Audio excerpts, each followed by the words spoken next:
Hello, today in the studio we have Teresa Yonge, who is the niece of John Bradburn, the Englishman who was martyred in Africa in 1979. Teresa, welcome to the EWTN studios here in Walsingham. Thank you very much. John Bradburn is a name known to some, but not to all. He was born in 1922 in England, and he died in Zimbabwe, or then Rhodesia, in 1979, and he died a violent death. How would you sum up his life? Well, he was searching, always looking, searching for God. So he was always on the move. He was sort of just one place to the next. So that would be until he finally reached his place. Now that search entails two continents, Europe and Africa. And he's a kind of modern day Joseph Labouré almost, in Europe anyway, because he drifts from pillar to post, from county to county, to London, and then he drifts around Europe before ending up in southern Africa, and then Rhodesia, where he comes to a particular place in Africa, which is to be his destiny, to be his home. Where was that? Well, he landed finally, the last 10 years of his life, at a place called Mutemwa, which was a place for leprosy, people living with leprosy. And a friend of his took him out there, Heather Benoy. And Heather had heard about this place and said, "John, shall we go and take a look?" And so they went together. And as soon as John went there, they were both actually horrified at the situation that they found there. What did they find? Oh, gosh. Well, people suffering, people uncared for, people sick, people grubby, hungry, just almost abandoned in a way, not just physically but spiritually. And it was awful. And all suffering from leprosy? Leprosy, I believe so. I mean, there may have been some that were, you know, homeless or whatever, I don't know at that time. But it was a place for leprosy. Mutemwa, which is a big granite rock. You know, across the valley, you've got Chigona, then you've got the settlement, and then across there you've got Mutemwa Mountain, and that's called You Are Cut Off. And leprosy patients would come from all over Africa, Malawi, Mozambique. They used to be huge at that granite Mutemwa. And then it sort of got smaller, smaller, smaller, and it ended up this little community right below Chigona. So this sort of mountain, this kind of mound, was a kind of leper colony for many years. It was a leper colony, for that as part they of called Africa. it then. Yeah. Yes. And by the time John arrived, it had sort of become a kind of an institutional place to leave lepers. Is that? And I use the word leave deliberately. It was a kind of discarding of the lepers. Yeah. So what do you think attracted John to that particular place and those people? Yes, I think, well, seeing human beings absolutely at the rock bottom. And it was very distressing. And in fact, and yet, even though it was very distressing, he knew he had to be there, he knew he had landed in his special place. And yet he knew that this is not going to be easy. So he even said to Heather, "Benoy, you know I've got to be here, but what was in that is that, oh gosh, I've got to do this." It was like you know, I have to do it. Now, you're the niece of John Bradburn.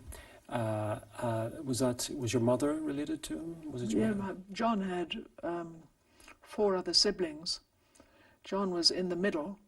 You had the oldest son, Philip, and then he had 2 sisters on either side. So there was Philip, Mary, John, my mother Audrey, and then the youngest, Michael. Right. Yeah. And what sort of background did they have? They were English, an English family? Yes, they were. My grandfather was an Anglican vicar. And they were all born in Skerwith in Cumberland, or Cumbria now. And so that's, except for Mike. Michael was born here in Norfolk. So they started off in Cumberland and Skerwith, and then they came over here, and he went to Tilney All Saints to start with. Which is where, approximately? Tilney All Saints it's in Norfolk, but they didn't like it there very much. They weren't happy there. They weren't there long. Then the vicarage there, they weren't comfortable at all. They thought it was haunted and, you know, all that sort of stuff. And it didn't feel good.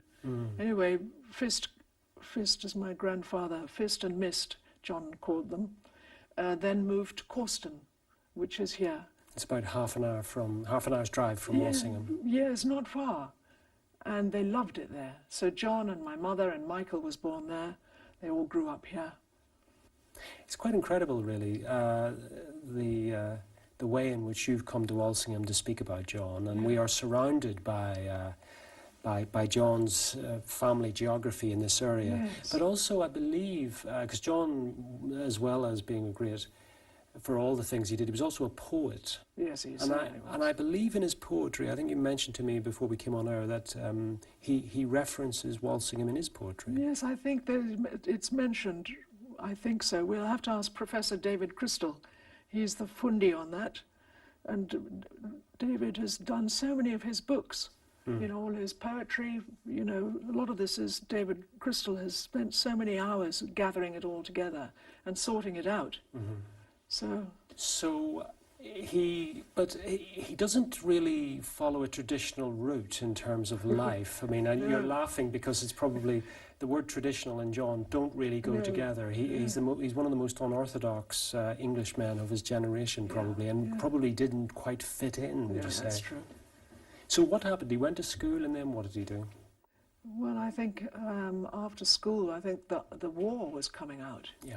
And he became a Gurkha and joined up, I think his brother Philip and he went out, I think to India. Can't remember the facts exactly. It's all in that book, Didier Runce's book. All the facts are there. But they went out to Burma, and he was a Gurkha, and Father John Dove, a Jesuit priest, and he became such good friends. That's right. Teresa, then after the war, I mean, again, he drifts around England. He tries his vocation in a number of religious establishments. Nothing works out. I think he tries his vocation on the continent as well, with religious communities of varying... I believe he even tried his vocation with the Carthusians. Yeah. And by this stage, John had moved from his family Anglicanism to Catholicism. Yeah. What were the chief driving forces behind that conversion, do you think? Oh gosh, I don't know. He had such a devotion to Our Lady. And St. Francis, I guess, as well. And of course St. Francis of Assisi. And so he was just being led in that direction. And it was not easy having an Anglican vicar as your father.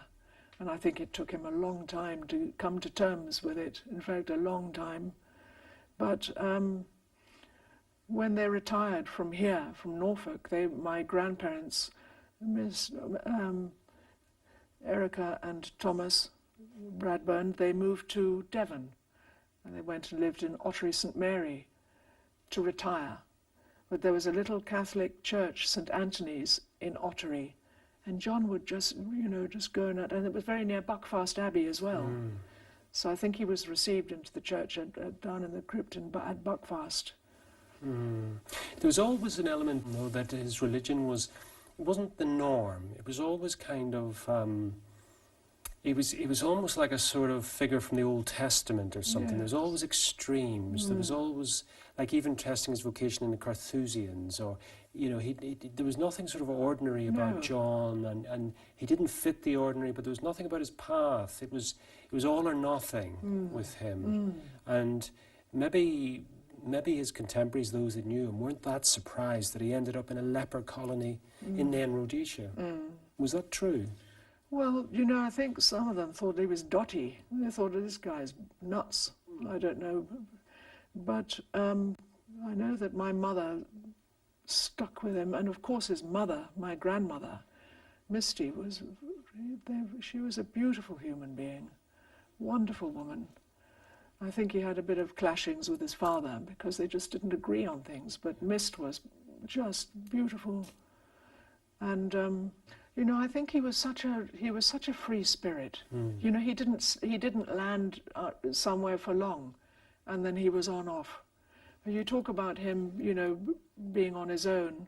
He took a vow to Our Lady. He married Our Lady. He took a vow.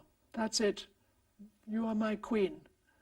And, you know, it went from there, and he was more interested. And the closer he got to God, that's all it was about.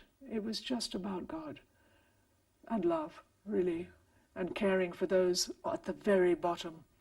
And those people, you know, grew to love him so much that he became Baba John, Father John. Now, the Rhodesia that John was living in was one with a lot of political turmoil, Yes. which ultimately ended up in a rather vicious war. And so the final years that John was living there were times not just of great deprivation, but also great danger. Yeah. It doesn't worry about that. No, but it ultimately claimed his life. Yeah. But it didn't matter. You know, he's there, focused on God, and focused on that flock that needed that. Tell us a little bit about his death. Well, gosh, you know, before he died, he was, you know, people said, John, you better get out of here. You're going to get taken out. And he just wouldn't go. He wouldn't leave them. And even Father Fidelis was saying that when he took him back the last time he saw him, he said, if I take you away, he said, don't matter about that, I'll just walk back. He wasn't going to leave his friends. I mean, what greater thing to risk your own life and ultimately you die for your friends. It didn't worry him. I understand that. It doesn't matter anymore. The closer you get to God, this life doesn't matter. You just focus on the one. Nothing else matters. Dying doesn't matter. What do you do when you die? You cross over to eternal life with God. No big deal. But the actual killing of John was a very brutal and a very bloody affair, and it must have been a very, very, even for somebody like John, must have been an absolutely terrifying and horrible experience. Yes, I think so, in that, but I think what probably got him through was prayer. I mean, they abducted him in the night, and they took him off into the Bundu and towards Gwaze, which is where there are some caves, to go and interrogate him, to see what do we do with this guy. And so he had that long walk. He was taken. It's all so Christ-like, in a way. So Christ gets taken, he goes through, and you have the agony of what's coming. And so, you know, John was marched off. He was taken off, and he didn't know what was going to happen to him. And they tortured him and tormented him, you know, when, you know, that first stop that he had, and, you know, people were horrid to him, you know, mocking him. Whatnot. It was dreadful. And so then they marched on. They got to Gwaze. And so he just went with the flow. He just knew that was his path, his journey. And, you know, and he met Anna Gwaze, the daughter of the chief of Gwaze, on the way. And John had stopped to rest, and he was sitting down, and Anna came down the path, and he said, hello, and he greeted her, and would you like to pray? So she said, yes, let's pray. So they prayed together at that spot where John was resting, which was very near the caves. And then they was taken off to the caves, and in the end they decided, look, don't you do this, don't you spill this man's blood here. Anyway, they took him back to the main road, and the Mujibas that thought that he'd seen too much, and it was going to be too risky that he's alive, and they shot him. And so, do you know what? You said the actual end was quick. You know, some people suffer for years, suffering, dying. John's was quick, really. Although his life before was a searching. There's a sort of a suffering in not knowing. There's the cloud of unknowing, really. But the actual death, dead, gone. Do you think... Was it one of John's desires to die a martyr death? Yes, definitely. He wanted to be buried in his Franciscan, die a martyr, work with lepers, and be buried in the Franciscan habit. Well, he certainly worked with lepers, and he certainly died a martyr for the faith. Yeah. What about the Franciscan habit?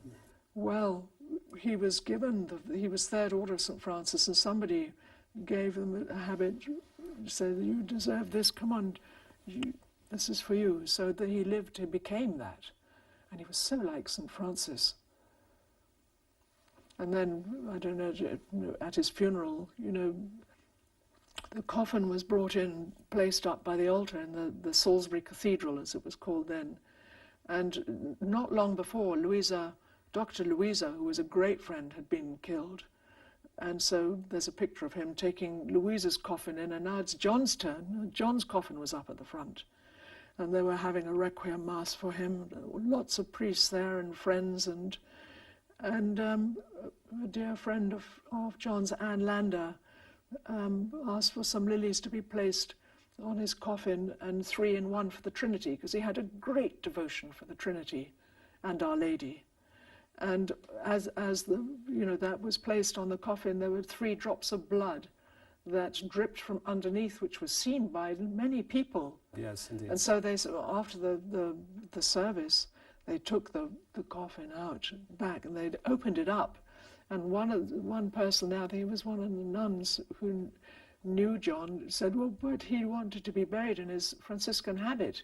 What's he doing in that? So they changed it. So he got his 3rd wish. John died in 1979. Yeah.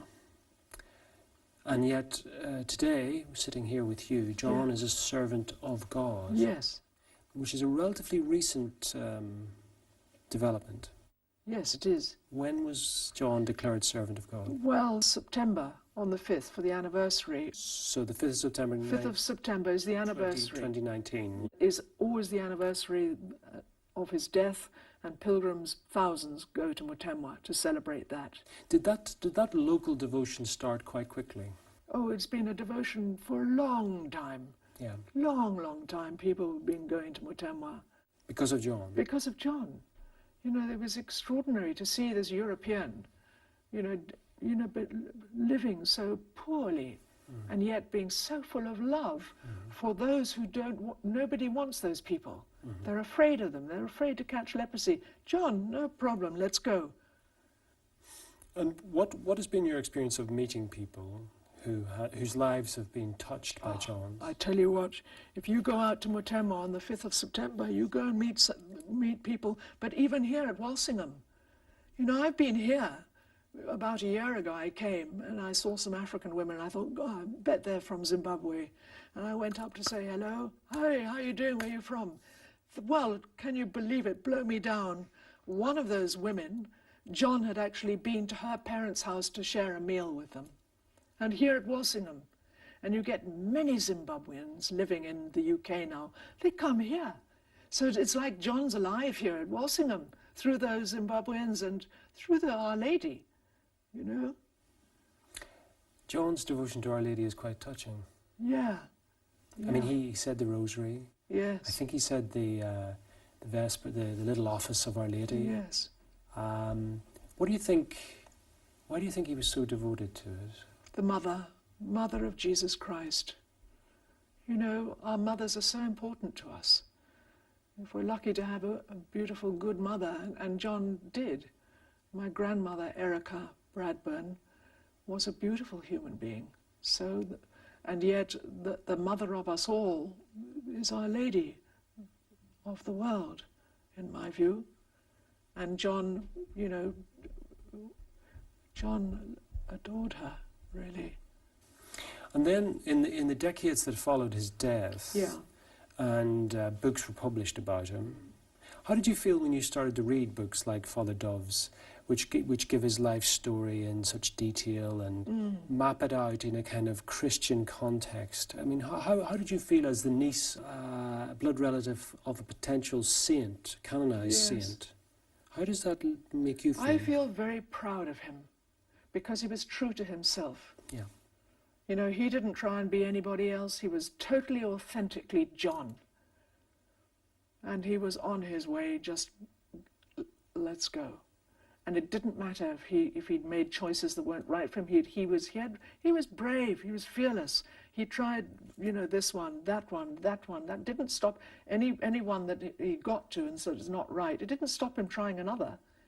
So he had a courage about him to keep going forward until he found his place, really, where his ultimate love is, of laying your life down for those who have nothing. Yes, there is a courage in John's life that he followed his path to the end. Yeah, Even though it was a path that few people understood. yeah, And perhaps was criticised, he was criticised greatly by some for it. Yes. He's seen as self-indulgent or as opting out or not being responsible. yeah, But he kind of, there's a great amount of courage. There's also a great amount of courage, I guess, in living with lepers. yeah, I mean, it must have been, I mean, when we say the word lepers, most of us think of the New Testament yes, and think of an absolutely incurable illness, a deadly disease. yes, And yet John embraced the leper, yeah. embraced the lifestyle of the leper. In some ways, would you say that he almost sort of became a leper? Well, first of all, that word leper, you know, in the old days you'd call leper colony, or leper this, leper that, but now it's people suffering or living with leprosy, rather than labeling someone, oh, they're a leper. It's like someone living with cancer, oh, they're cancer. So I think it's, in this day and age, I think it's kinder to use the word those who are living with leprosy or alongside with leprosy, because they are not that. They're certainly not that. Yes. They're children of God, and everyone's special. So that's that about that word. It can stick, although, you know, his whole life, you know, people thought he was a beatnik, they thought he was nuts. So that way, and they thought, oh, don't take him seriously. And he wasn't practical.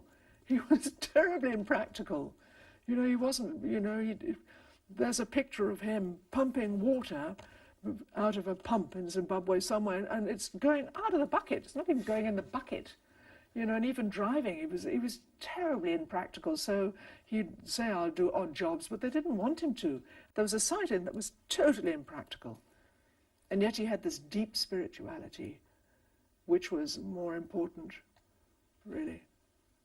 Teresa, what would you hope for John in the coming years? Well, I think, first of all, he needs to be recognized by the church as a martyr, because that's what he was. You know, when you're a martyr, you die.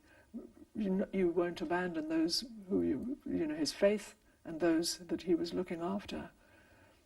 So I think, number one, the next step, please, God willing, that he is recognized as the martyr. And from following that, then I think, you know, sainthood, canonization, you know, but there's a process there. You know, so there needs to things that need to happen in that, and testimonies and miracles and that sort of thing. But they've got so many testimonies. They've got so many things that have happened, and they're happening all the time. You go to Mutemwa on the 5th of September, you climb up Chigona and do that all-night vigil. The prayers, the testimonies, the papers that people, you know, I get people saying to me, did you know this, that John, this happened and this was sick and then it was better. You know, so all the testimonies are gathered. So now, because of coronavirus, things had to slow down a little bit with interviewing these people. And so, but hopefully now it needs to pick up, it needs to go. So martyrdom, and then the testimonies, and ultimately to canonize him. And you know, it's not John was really, you know, if you read this in here, that he wrote to Father Dove. I marked it out here, and this is really important to listen to this.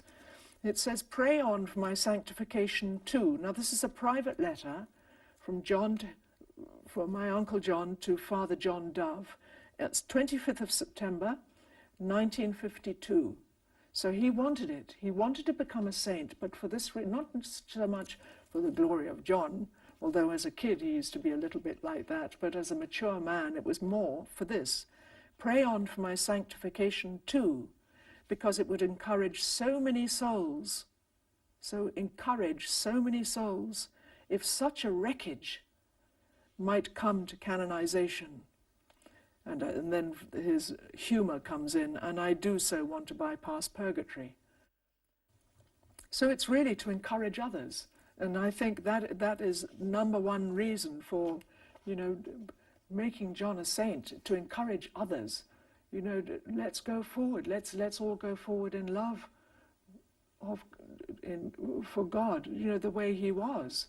And let's care for those who do not have anything. So faith, hope, and love, the Trinity words signify John. And I think that's, let's go forward with that quickly, so it happens in my lifetime and faster. I would like to make one more point, if I may, if that's all right, Kevin. You know, we can't do this without support for the John Bradburn Memorial Society. We need support to go forward, to take John's cause forward. So, and that's based here in England, so please support the John Bradburn Memorial Society. Tell us a little bit about the John Bradburn Memorial Society. Well, it was started up, you see, in Zimbabwe. They had the trustees who used to, I can't remember what it was called, but it was a group of people in Zimbabwe that would help Mutemwa. And then I don't know how it happened, but my cousin Celia Brigstock, who's Mayor's youngest daughter, who became the Catholic, she said, I'll take on, I'm going to help by supporting Mutemwa by creating the John Bradburn Memorial Society. And the purpose of that was to keep supporting those friends of John's, those who are living with leprosy at Mutemwa. Mm-hmm. And that continues today, but it desperately needs, you know, people to support them in what they're doing. And they've got two things running. One, they're supporting Mutemwa and the residents who live there. And the other thing is to support John's cause in going forward.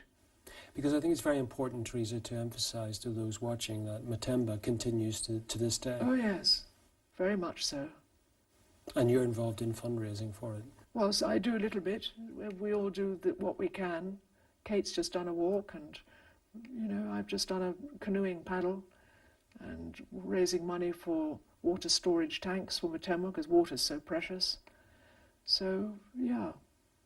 Well, thank you very much, Teresa, for coming to the studios here in Walsingham. Thank you very much for your testimony about your uncle. Yeah. And we pray too that his great sanctity will be recognised by the Church, and that his death will be a witness in these dark times, a witness to hope, to faith, and above all to love. Yeah. So thank you very much for coming to the studios and talking about your Uncle John. Thank you.